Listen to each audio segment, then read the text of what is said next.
Before I got onto YouTube, all I really used my phone for was work and taking pictures. After I started making videos, my cell phone became my primary camera. Then I started answering comments to my videos on my phone while I was out and about. Then I started joining live streams from my phone, and more or less my phone started getting a lot of heavy use every single day. In addition to the heavy use, it got a lot of abuse. I work in a blue collar environment where the phone is exposed to temperature extremes, moisture, chemicals, getting smashed. It's very easy for me to drop the phone onto metal grating or onto concrete. I mean, the phone takes a lot of abuse. And then my life outside of work involves hunting and hiking and things like that. And my cell phone gets a lot of abuse there. It's once again exposed to temperature extremes, the elements, things like that. Prone to being dropped. You know, I've dropped it at the range onto the concrete and things like that. So the phone sees a lot of abuse. Now, I started off with kind of I don't want to say a basic cell phone, but maybe not a high-end cell phone, but definitely not a hiking cell phone. And it was way too fragile. I broke it way too easy. So I decided to switch to a hiking cell phone, which is designed to get wet. It's designed to be dropped. It's, you know, rated for shock and things like that. And it's got a built-in armored case, so you don't buy a separate case for a hiking cell phone. The problem is that the features aren't as good as some of the higher end cell phones. The camera isn't as good, the mic isn't as good, the screen isn't as big, it doesn't have some of the better apps or features built into it. So I decided to kind of go back to a nicer phone because I'm doing YouTube videos and things like that. And it worked out great, but it was way too fragile. And you know, it got dropped off the tripod and other things like that and ended up getting smashed, and I decided to go back to the hiking phone. Whether I go with something higher end or I go with a hiking phone, I really only tend to get about 2 years out of my phones before I either break them or they just stop working as well as they did.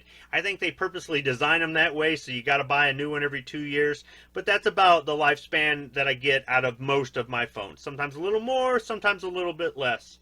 Now, I do have insurance on my phones, so if I break them, I can pay a deductible and I get the same phone, or I get whatever the current equivalent is. It might be refurbished, it might be new, and also the phones have warranties, so sometimes I can use the warranty if I have to, but for the most part, I've had to buy one phone after another after another. A few of them have been replaced by other means. Now, the current cell phone that I have is a Kyocera DuraForce Pro2 with Sapphire Shield. It's a 64GB phone, and it's fairly durable. However, I had to replace this phone once with the factory warranty in the first year. It came with a 1-year warranty, and they replaced it once. And recently, I was a little bit frustrated with the phone, and I hit it against something hard. Now, that's not unusual for me. This phone, you can hit it against stuff, and it won't break, right? Well, I guess I had hit it one time too many, or this time I just hit it really hard because I got a crack down the screen. But it started working again, so that was, you know, on me, but I decided that I would just go ahead and use my insurance and get the screen replaced. $30, they come to your house, they do it right there in your driveway in a van, and in, out, done, right? Well, yeah, not so much. They don't service this phone anymore. It's a little bit more than 2 years old, and they don't service it anymore. But you can upgrade and buy the new version of the phone. Now, I'm sure if I search around, I could find this same phone used or something like that, or, you know, go with other options, but I just decided to go ahead and stick with a hiking phone. Now, what's interesting is a week after I cracked the screen, I dropped the phone in the boulders around the base of Devil's Tower National Monument. I actually had the camera I'm filming with that's mounted above the reload bench here in one hand, and this in the other hand, filming with both, and I missed my mark and fell and dropped both of them, and I smashed the screen even further. I got another crack in it, got a couple chips in it, and after that it started glitching out, and for the past 2 weeks it's been getting worse and worse and worse. So I decided, instead of trying to milk this, you know, for a little bit longer, just go ahead and pony up, get the new replacement phone. So here it is. Now, something different about the phone, or actually, let me just get to the unboxing, and then I'll just explain the differences between the old phone and the new phone. One thing I'd like to say before I open this up is, unfortunately, With a cell phone review, it's only good for a short time, because unless you're going to be looking for this particular model used in 2 years, they'll probably have something else. That's just the way they do it. So let's get this box open and I'll show you what all you get with this, and then try to explain some of the differences. I guess the first difference is that this was had free 2-day shipping. And in the past, it was free overnight shipping. I used to get my phones free whenever I bought them online, free overnight FedEx shipping. In this case, it was FedEx, or it was UPS ground, but it was still a 2-day shipping. I ordered it, I think, on Thursday, and it came in on Tuesday. You see, it's just a small cardboard box with some paper in it. There's a packing slip in here just telling me what I got from Verizon. And there's a case here. And let's see. Alright, back up your old phone, set up your new phone, blah blah blah. It's even got it in Spanish. Gratuitous packaging material, and here we go. This is the DuraForce Ultra 5G Umbrella Whiskey, UW. It's just in a black cardboard box here with all the information here on the side here, model, serial number, etc., etc. So, the old phone was a Kyocera DuraForce Pro2 with Sapphire Shield 64GB. The new phone is a DuraForce Ultra 5G UW. This phone has a 64GB storage capacity built into it. The new phone has 128GB storage capacity built into it. The old phone could handle up to a 512GB micro SD card. The new phone can handle up to 1TB micro SD card. The old phone, and I'm not going to go over every feature. I'm going to go over the features that I use the most, because there are some improvements in the new phone, but there'll be features I probably just won't use. The old phone has a 13 megapixel rear camera and a 5 megapixel front camera. The new phone has a 16 megapixel rear camera and an 8 megapixel front camera. Now, both phones do have a higher megapixel widescreen rear-facing camera, but I found that using that is terrible for YouTube videos, so I just don't use that. And the old phone has a 3,240 milliamp hour battery. The new phone has a 4,500 milliamp hour battery. The old phone uses Android 10. The new phone uses Android 11. And the new phone has a better processor than the old phone, but I'm not that big of a tech guy, so I'm not even going to go into all the processor specs. Those are the basics. Let's get this box open here. Let's see. Got to just cut this piece of tape here that says Kyocera. Open the flap. Here we go. It's got the serial number and everything on a decal here on the screen. Setting them side by side, well, look at that. The new phone is bigger than the old phone. Now, is the screen size really bigger? Yeah, the screen's just a little bit bigger. How about the width? Let's set one on top of the other. The width is the same. Now, this could be interesting. I think I'll shoot something extra to add at the very end of the video. One nice thing about this hiking phone is it fits on the pad behind my shifter in front of my center console on my truck. I can set it on there like that and it'll charge. Now, some phones might be too big for that. I'm wondering if this one's going to be too big. And look at the side profile on that. This phone is thicker. This phone is definitely thicker than the old phone. So it's about the same width, but it's longer and thicker. On the back here you can see 3 cameras, where on the old one you see 2. And it's got an armored case here built into it. Up above there should be a port, I'm guessing, here for earbuds. Let's see if I can flip that open. I can. Now, something about this is because the phone is water resistant. You can actually take it underwater, right? So this little tab here, it's very easy to break it off. Now, on the old phone, you can see screws on the exterior. You'd think you could just take this off and put a new piece in there. You can. if you can find one. The problem is, I called Kyocera and they said if I do that, it'll void the warranty because there's a seal on the inside and you have to break the seal in order to take this off in order to replace this flap. So on the old phone, that flap is missing and everything's been exposed. On the first one I got, I broke off the bottom one here where you plug in the USB-C. The same cord that I can use to charge my OLED, I can use to charge my phone. Should be in the same place here. Let's see if I can get it. Got to have a little bit of a fingernail. Yep, there we go. And you see the little screws there, so you can take this thing apart. But once again, there's probably a factory seal in there. So now what I've got to do is I've got to find where I put in the USB card and check to see if there's a SIM card in it. So I'm going to do all that stuff off camera. Should be, oh wait, let's see. Right here. No, let's go ahead and put that in right now. So I decided to go with a 512 gigabyte card here. Just a SanDisk. I've had really good results with this brand SanDisk. And they're probably all made in the same factory in China, but least amount of problems with SanDisk cards. So I got the 512 gigabyte SanDisk Extreme.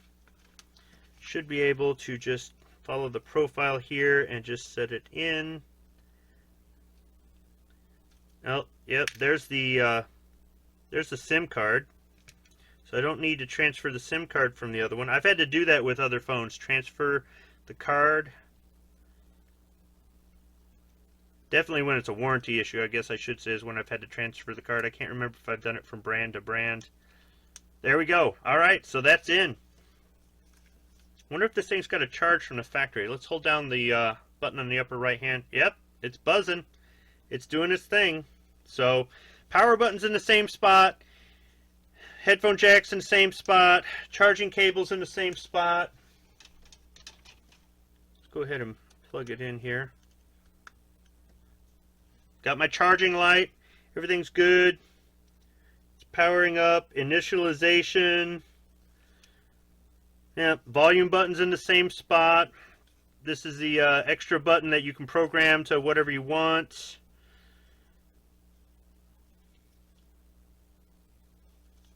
What is this down here? Another button. I don't know what it is. Let's see. What does this say?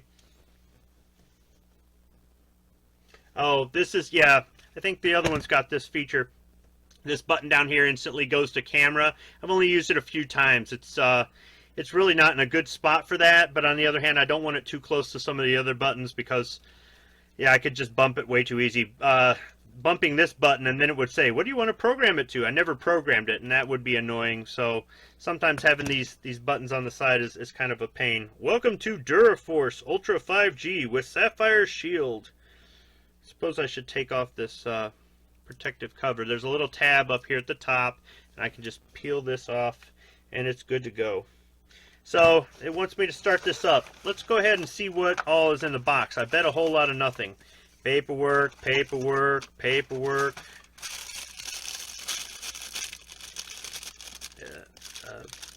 What the heck is this? The USB-C cord. Yeah, it's just a USB-C cord. That's it. It said it wasn't going to come with a charger, but look at that. Cord and charger. So, hey, alright. I mean, I've got plenty of chargers around, but they actually sent me an email and said, would you like to buy a charger? It won't come with a charger. Well, I guess they were just trying to sell me something I didn't need.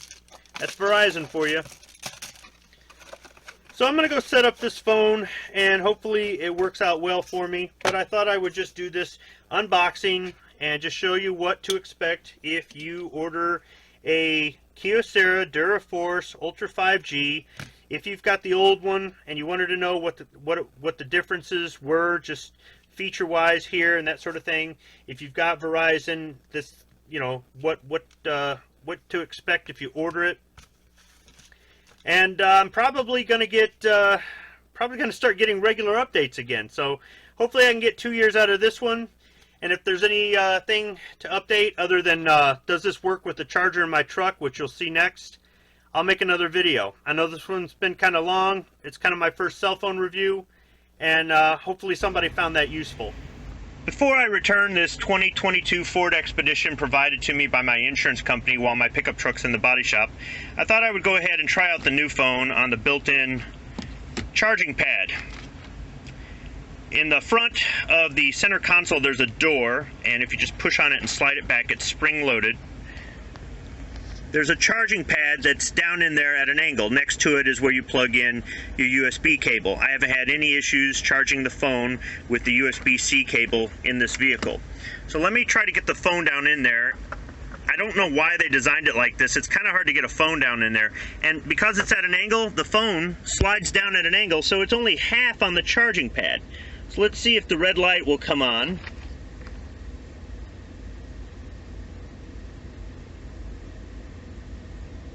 No. Alright, so let me physically hold it onto the charging pad, which is something I wouldn't be able to do while I'm driving. I'd actually have to jam something down in there. And you can see the red light came on. So let me let it slide down, and the red light went off. So this is absolutely useless. It's not anything with the phone, but I thought I would try it out in this vehicle since I had the opportunity. Now let me go get my pickup truck. It's good to be back in my own pickup truck.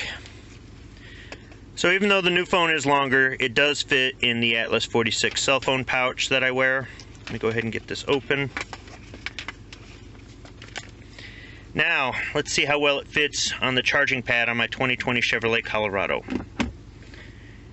And it kind of really doesn't. It's not going to charge unless it's setting on there.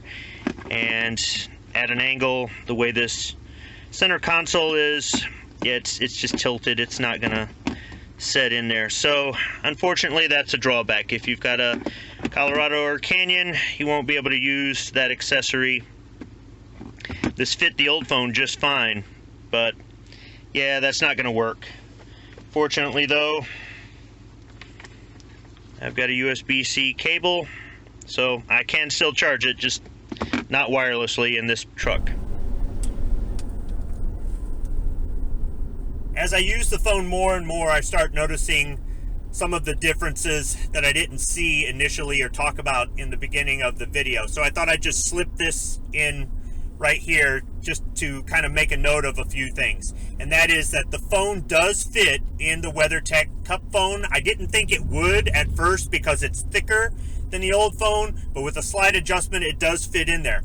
Also, the camera works more like the camera on my Samsung Galaxy, where I have to change modes by scrolling left or right at the bottom of the screen, as opposed to going into a different screen like on the old phone in order to change modes. Now, on the old phone, I think that the setup was a little bit easier to use, where I had one button for video and one button for pictures, whereas this I actually have to select photo or video, and I'll probably leave it on video by default because I'm going to be using it as a camera for YouTube videos. But that can be an advantage or a disadvantage depending on what your preference is on how to work your camera. Another thing too is that it defaults to the SD card. I haven't figured out a way to unlock the built-in memory of the cell phone to put pictures on there. I suppose maybe if I took out the SD card it might default to it or something like that. I don't know. At this point it's too new, but the SD card has a lot more storage space than the phone's internal memory, so it's not really that big of an issue, but it won't let me select back and forth like the old phone would, or at least I haven't figured it out at this point. So that's how the newer DuraForce compares to the older DuraForce. Everything's in about the same spot, everything works about the same, the manual of arms for this hiking phone is the same. So if you're looking to upgrade your older one with a newer one, this is what you can expect. The biggest drawback just seems to be wireless charging on the go. Thanks for watching.